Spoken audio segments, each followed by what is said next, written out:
Well, my apologies. I did not realize that the video would cut off after 15 minutes. So, I was partway through talking about FERPA. And again, what it is, it's an act that applies to all educational institutions that receive any type of federal funding. And it gives parents and eligible students the following basic rights: the rights to inspect and review the students' educational records maintained by the school, the right to request that the school amend the student's educational records, and the right to consent in writing to the disclosure of personally identifiable information from the student's educational record, except under certain permitted situations. The Every Student Succeeds Act, it's a mouthful, is a bipartisan piece of legislation that was just recently signed by President Obama. This was back around Christmas time. And it has replaced NCLB, the No Child Left Behind Act. And it does have some of the same components, however. As President Obama said, the goals of No Child Left Behind, the predecessor of that law, were the right ones: high standards, accountability, closing the achievement gap. So what are the differences? Well, the main differences between the two laws are ESSA gives more power to the states and local school boards, so it takes a little bit of the power out of the hands of the federal government and gives it back to state and local. ESSA encourages less formal testing, yay. It removes federal penalties that were imposed on, quote, poor performing schools. And it allows states to include Common Core assessments, but it does not require it. And then lastly, ESSA provides $24 billion in federal funding to help implement those changes. So a pretty important piece of educational legislation, no doubt about it. And I think for all of us who are, working in this field, we've already started to see some of those changes coming down the pipeline. So how does ESSA impact students with disabilities? Well, by giving state and local districts more say, it also gives the parents of students with disabilities more say in their child's education, which is, I think most of us can agree, a good thing.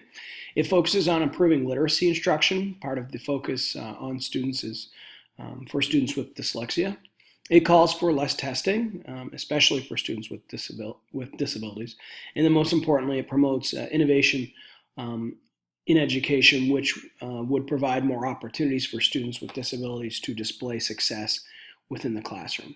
And so two final thoughts as I want to wrap up. One thing that I really kind of had in mind as reading all of this was individuals like Rosemary Kennedy. Rosemary, the younger sister of Jack Kennedy.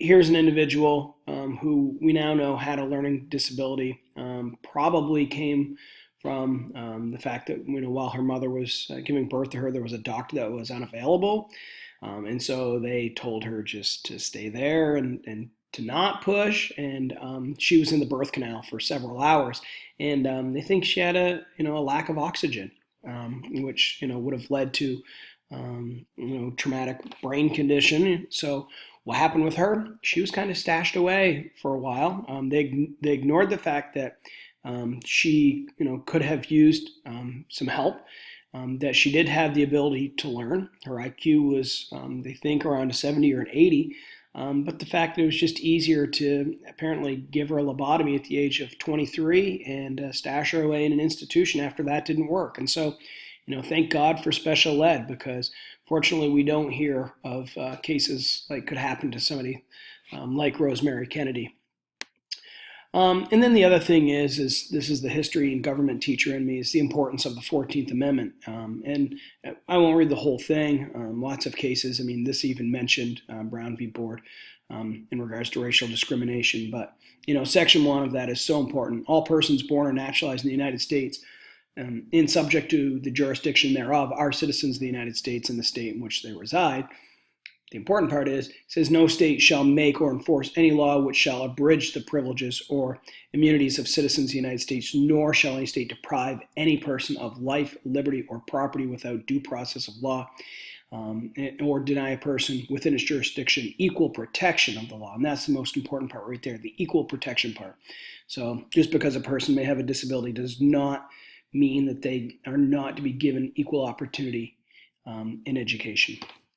So that's my presentation. I apologize for the length. We're now approaching 20 minutes. So I'll quickly just show you my works cited.